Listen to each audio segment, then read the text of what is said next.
Last year, around this time, I started to feel ill, and the doctor thought I had a bladder infection.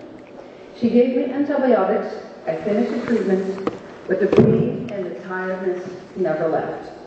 So after a while, I went back to the doctor, got some more antibiotics, and ignored the fact that even after that, my symptoms never really went away.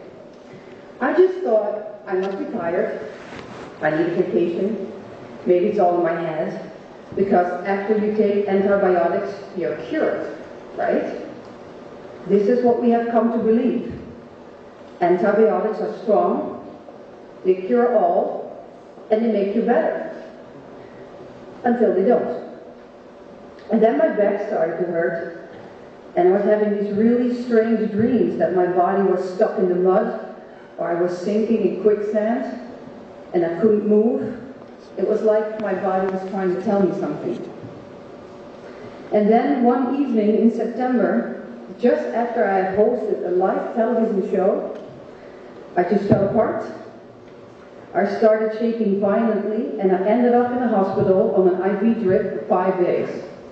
Well, after that, I thought finally I'm healthy again, but no, the infection came back, and again, and on Christmas Day, which is only 6 months ago, I was back in the hospital. And this was the first time the urologist said to me, "Your bacteria is multi-drug resistant."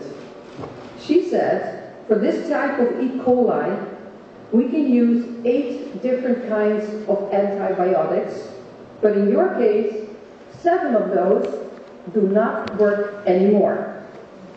So, I'm on number 8 now, and it works so far. But what will happen if this bacteria learns how to defend itself against number 8 and will become resistant too? I don't know. Nobody knows. What I do know is that having such a bacteria and a urinary tract infection and infected kidneys is very, very tiring. I've never really experienced the kind of impact a bacteria can have on your life up until now, because if I had one, I just took antibiotics and that would wipe it away.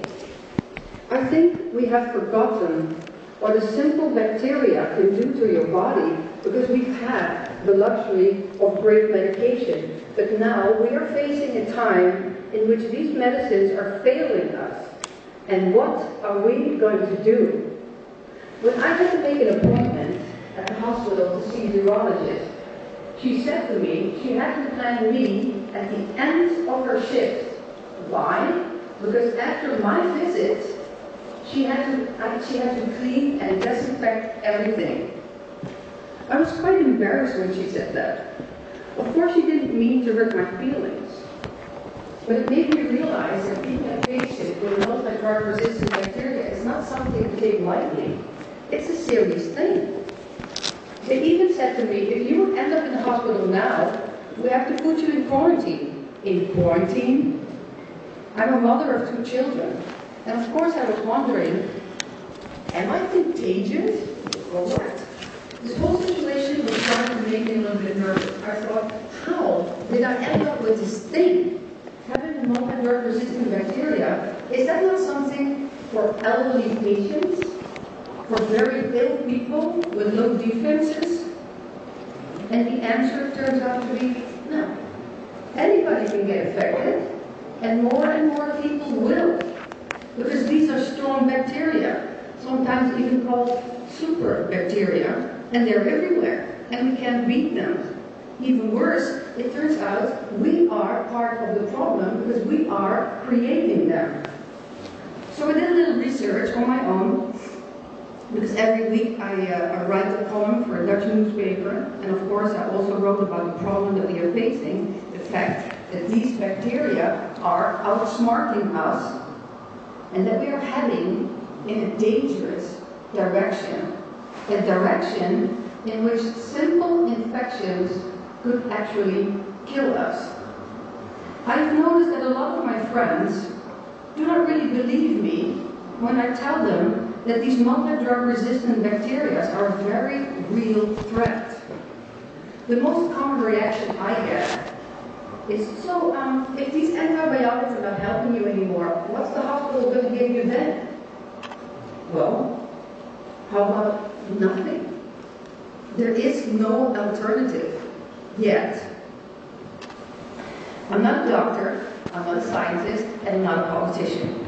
So I do not know what the solution to this problem is. But I do know, as a very surprised patient who ended up with one of these things that I can now hardly get rid of, that action is needed. After they found the one antibiotic that would still help me, I was really happy. But I was also very tired. I had to take 4 months off from work, and I just slept and slept. My body, my kidneys, everything had to get a good rest. But all this time, I was also worried. My E. coli bacteria was actually rather simple, but so hard to get rid of. Did I give my children the same thing? Did I pass this on to my husband? Thankfully, nobody else around me got sick. But my neurologist told me that more and more young children come into the hospital with bacterial infections who turn out to be multi-drug resistant. These kids are like 7 years old and already resistant to 5 or 6 different types of antibiotics. These children have never had antibiotic treatment in their lives. So how did they get resistant? This must mean it's everywhere. You breathe it, you swallow it, you eat it, you drink it. But it has to stop. And that will take all of you. But this is a group effort. It's a whole field of problems that we are facing, and my grandfather used to say that to attack the whole field of problems, we should adopt the behavior of cows by grazing, dealing with each patch of the problem at a time, clearing up one area before moving on to the other. With the huge amounts of antibiotics going around, it is time we start asking ourselves, are we on the right track here? We should not be defeated by bacteria, but we should definitely not be defeated by our own passive attitude. Thank you.